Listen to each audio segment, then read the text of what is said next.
So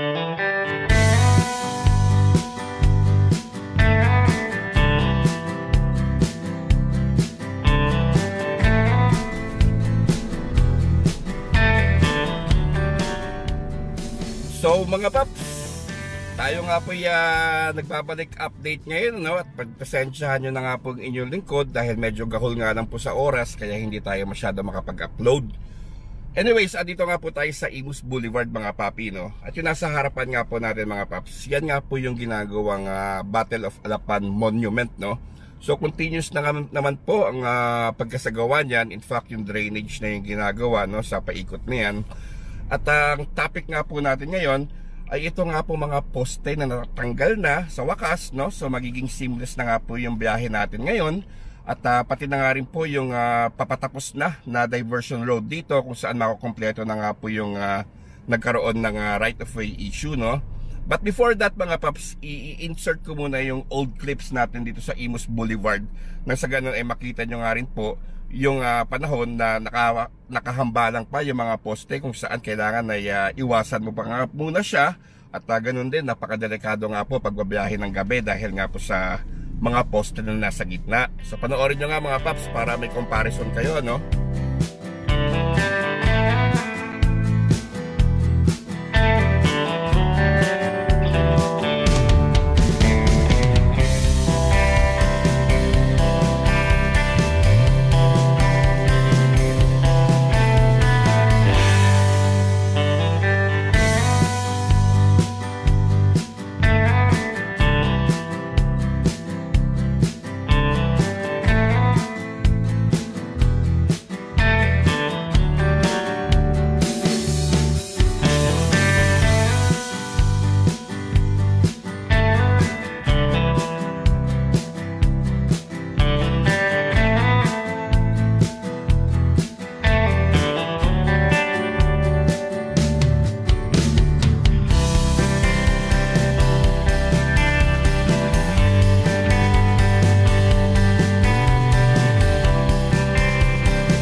Okay, so ngayon mga paps, tara, libutin na natin at ipapakita ko na nga po sa inyo yung seamless na nga na sinasabi ko na travel natin dito sa Imus Boulevard dahil wala na nga po yung mga poste.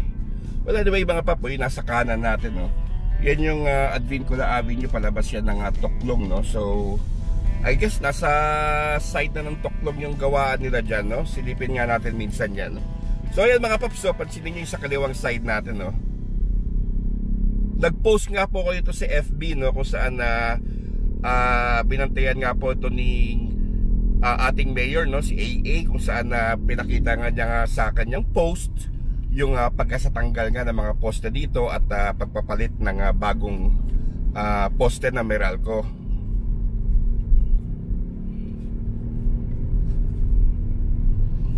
Yung nasa gawing kaliwa natin mga papi, yung wala pang semento, I guess ano yan, ano? Right of way issue yan. Kaya hindi pa malatagan ng semento yan. Meron pang isang right of way nga dito mga paps, doon naman sa harapan ng banda, no? Yung bahay doon na nakaharang din. So we'll just wait for that mga paps. Sana maayos na nga po yung road doon. Ito na nga po mga paps, so pati dito sa pakurbang ito, pansinin nyo po wala na nga yung poste, ano?